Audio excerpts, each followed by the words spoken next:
You are going to listen to a talk about library system. First, you have some time to look at questions 1 to 4.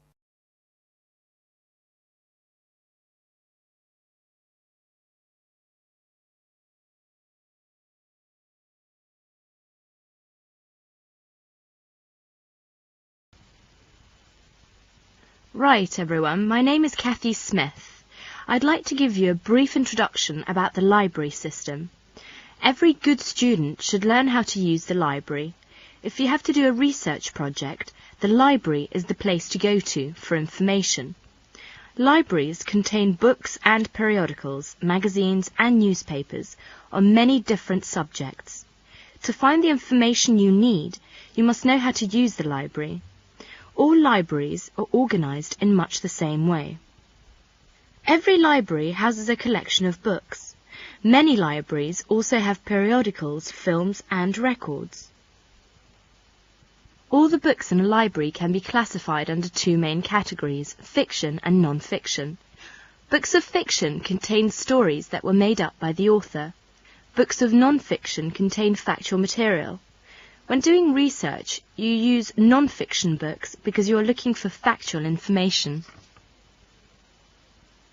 All the fictional books in a library are grouped in one section. They are arranged alphabetically by the last name of the author. Many libraries also label the spines of all books of fiction with the letters FIC or F.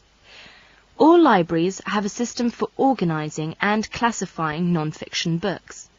The most widely used system is the Dewey Decimal System. It was designed by an American librarian named Melvin Dewey. It is called a decimal system because it divides all non-fiction books into 10 major categories. These are further divided into subdivisions. Before you hear the rest of the conversation, you have some time to look at questions 5 to 10.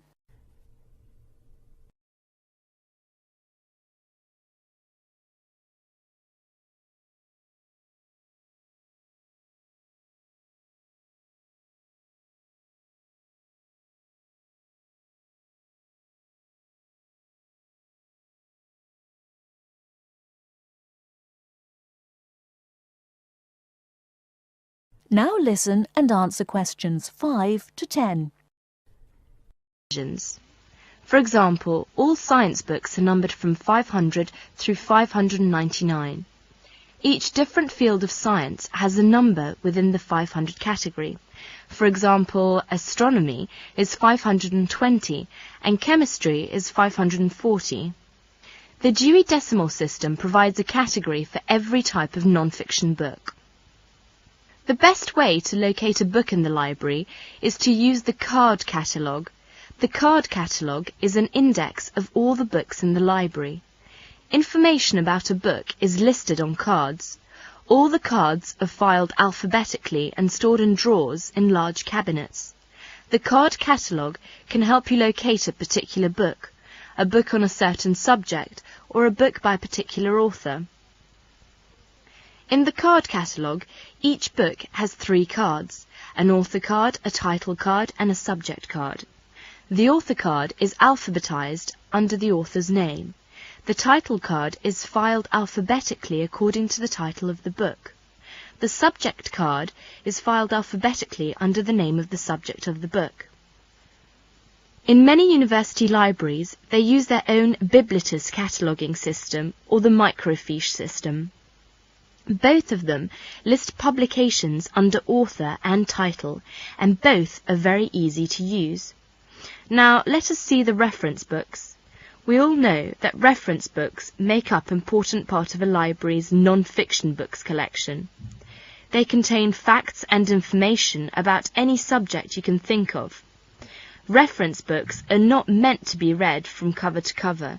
You should use them when you want important facts and information about a particular subject. Let's see some major types of reference books. First, dictionaries. Dictionaries are books that list and give the meanings of the words in a language. They also give the pronunciation of words in a dictionary which are listed alphabetically. Second is encyclopedias.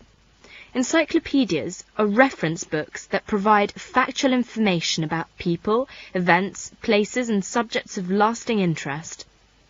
Each article is written by a specialist on the topic being discussed. An encyclopedia usually consists of a number of books arranged in a set. The volumes are arranged in alphabetical order according to the topic of each article. Letters are stamped on the spine of each volume to indicate the alphabetical rang of the topics in each volume.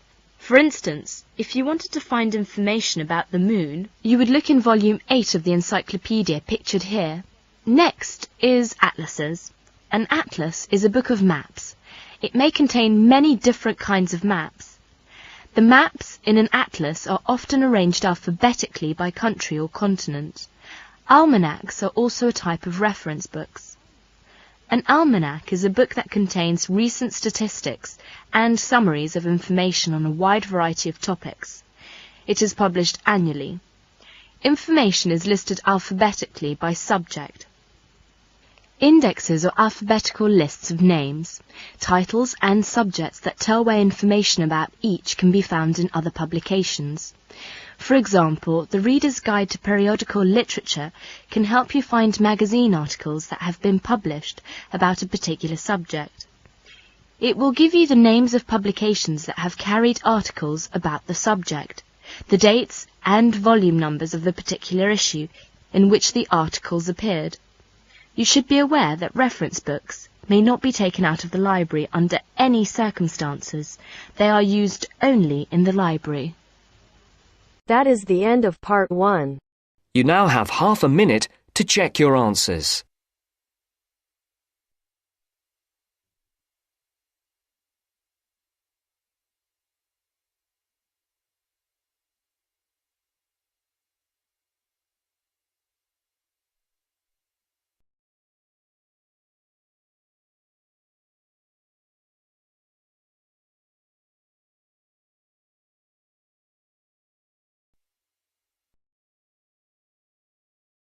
Now turns to part 2.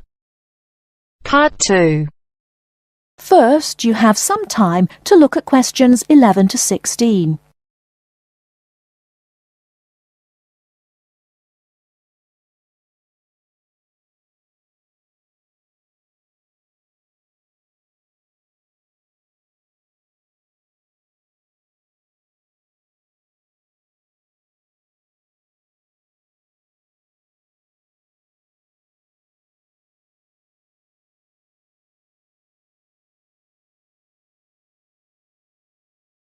Now, listen carefully and answer questions 11 to 16. Hello, Sue. Fancy meeting you here. It is Sue Johnson, isn't it? Oh, hi, Jill. Must be ages since we've seen each other. What a surprise. How are you? Yes, well, I'm fine. I just got back from 2 years teaching in Hong Kong, actually. Oh, I thought you'd gone into computing or nursing. No, I ended up being a teacher after all. And how about you? Oh, fine. Things are going quite well, in fact. So, what have you been up to over the last 3 years? Working, studying, you know, the usual things. Oh, and I got married last year. Congratulations. Anyone I know? Yeah, you might remember him from our college days. Do you remember Jerry? Jerry Fox? Jerry? Was he the one with the dark hair and beard? No, that was Sam. No, Jerry's got blonde hair and glasses. He's pretty tall. Well, we got married, finally. Great. And where did the wedding take place? Was it here in London? No, in the end, we decided to get married in Scotland. Jerry's parents lived there, so we were married in the small village church with the mountains in the background. Fabulous. Have you got any pictures? Well, funny you should ask. I have actually got a couple here. They're a bit battered because I've been carrying them around in my bag. Oh, never mind. Let's have a look. Oh, don't you look wonderful? Who are those people behind you? Oh, that's my older sister, Clara. Oh, she looks like you. Do you think so? Everyone says that, but we can't see it. Is she married now? Yes, and she's got 3 children, a girl and twin boys as well. Wow, imagine having twins. Look, why don't we have dinner together and catch up on a few things? Would you like to come over one evening? Oh, that would be lovely. What about next Friday evening? Fine. What time? Shall I come over about 8 o'clock? Oh, come about 7:30. I'm usually home around 6:30, so that'd give me plenty of time to get dinner ready. Oh, fine. And, one last thing. Where do you live? What's the address? Oh, good thinking. Here's my card. The address is on the back. We've got a flat in an old house. We live on the 3rd floor of a large old house. The house has been converted into flats, so when you arrive, you'll need to press the bell second from the top. The bell second from the top, okay? There's a little intercom arrangement, so I can let you in. Right, okay, see you on Friday then.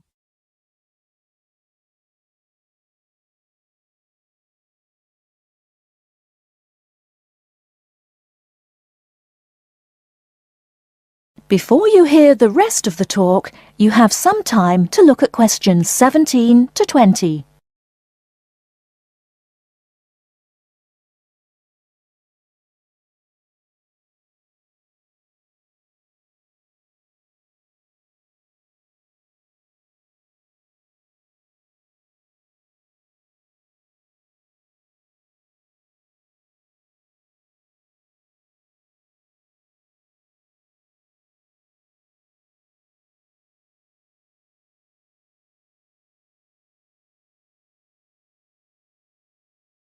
Now listen and answer questions 17 to 20.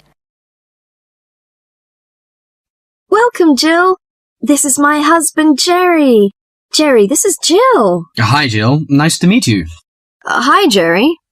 Well, let's come in and take a seat. Sue told me that you've just returned from Hong Kong. Was it a pleasant trip? What kind of city is it?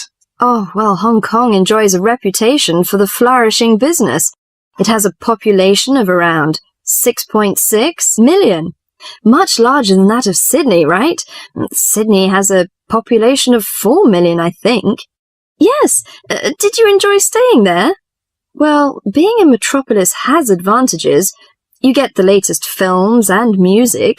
There's always something going on, and there's such a wide variety of different people and cultures that it's difficult to get bored. Of course, all this has its downside. The cost of living is very expensive, and most people cannot afford to go out very often.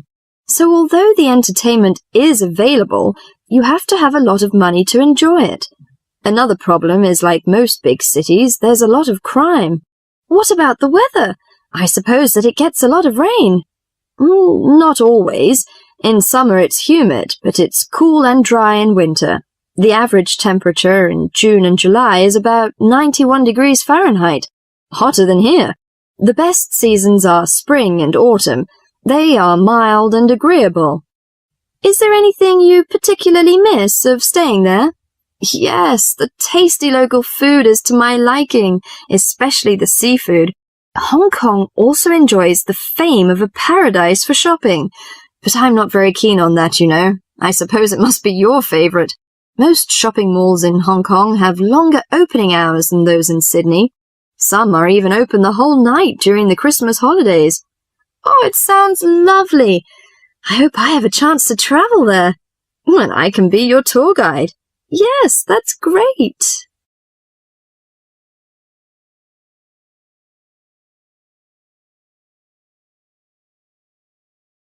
That is the end of part 2.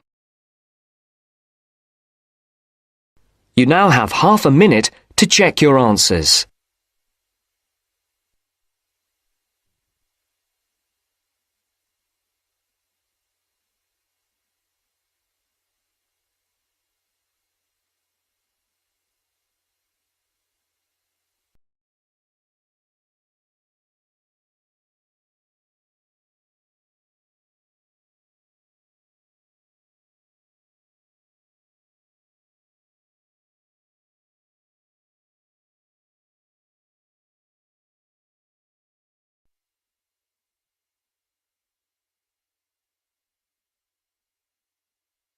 Now turns to part 3.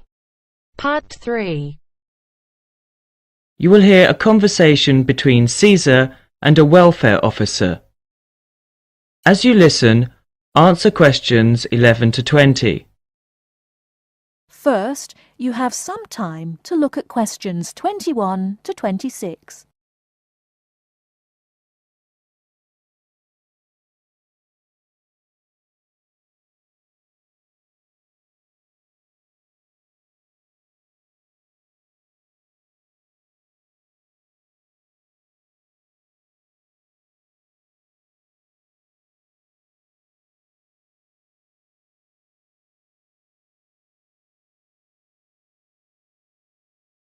Now listen carefully and answer questions 21 to 26. Good afternoon. My name's Cesar Bautisto. Hello, I'm Wendy, one of the welfare officers. Can I help you? Yes, I have to move out of my accommodation in 2 weeks, and I can't find anywhere else to live. Okay, I'll need to know some details about your current situation. I'm an overseas student from the Philippines.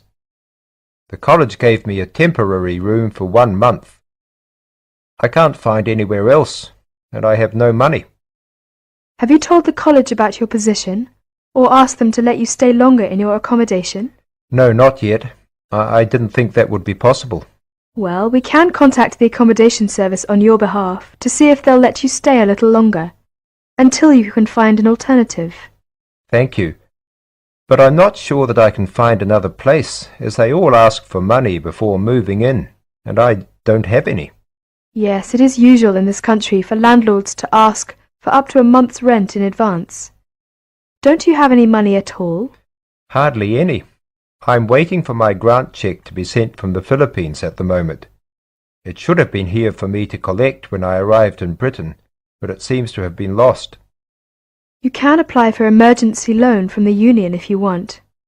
The loan can be for up to £200, and we ask for a post-dated cheque for the same amount to be given to us, so that we can recover the money once you receive your grant cheque. That would be very good.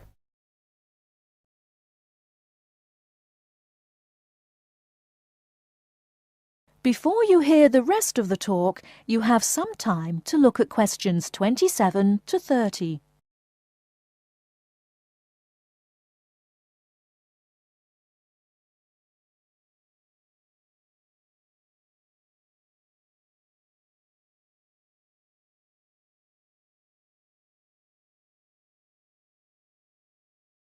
Now listen and answer questions 27 to 30. I'll apply, but I'm still worried about how to find new accommodation. As I said earlier, we can ask the college to extend the time you're allowed to stay in your present accommodation. They may refuse, of course. Then what will happen? If the worst comes to the worst, the union may be able to provide some very short-term emergency accommodation. If you want me to, I'll contact 1 or 2 of the addresses on the notice board and arrange for you to visit them. But what if they ask me for the rent in advance? I only have £90 left, and I need that for food and books. It'll be all right. By the time they actually need the money, we'll have your emergency loan ready. Just fill in this application form and write me a cheque for £200, please, payable to the student union. Right, I'll do that. Thank you very much for your help. I'm feeling more optimistic now.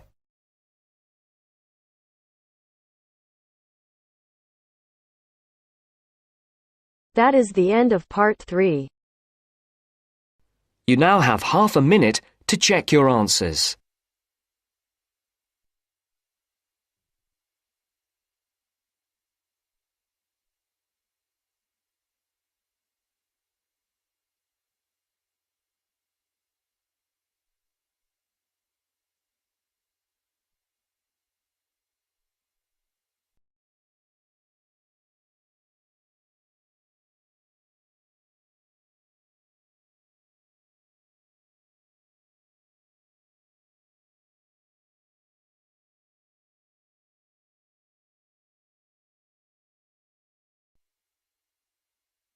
Now turns to part 4. Part 4. You are going to hear a talk about the English policeman. As you listen, complete the notes below. First, you have some time to look at questions 31 to 40.